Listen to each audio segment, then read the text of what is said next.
বরিশালের জলাবদ্ধতা নিরসন ও ঐতিহ্যবাহী জেল খাল পুনরুদ্ধারে বিশেষ পরিচ্ছন্নতা অভিযান শুরু করেছে বরিশাল জেলা প্রশাসন।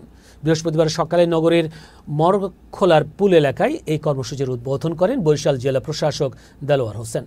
খাল উদ্ধারে অভিযানে স্বেচ্ছাসেবী সংগঠন এবং সরকারি বেসরকারি বিভিন্ন প্রতিষ্ঠান অংশ নেয়। বিডি ক্লিন, স্কাউট রোভার, প্রকৃতি ও জীবন ক্লাব, স্বেচ্ছাসেবী সংগঠন আবিষ্কার, সেলিন্য ও হাসিমুখ সহ বিভিন্ন স্কুল কলেজের শিক্ষার্থীরা যোগ দেন পরিচ্ছন্নতা কর্মসূচিতে।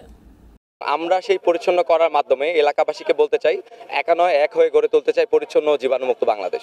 যদি আমরা সকলে মিলে একটা উদ্যোগ নিই তাহলে আমার মনে হয় যে ভবিষ্যতে আমরা একটা সুন্দর বরিশাল বা সুন্দর নগরী উপহার দিতে পারব, পরিষ্কার পরিচ্ছন্ন।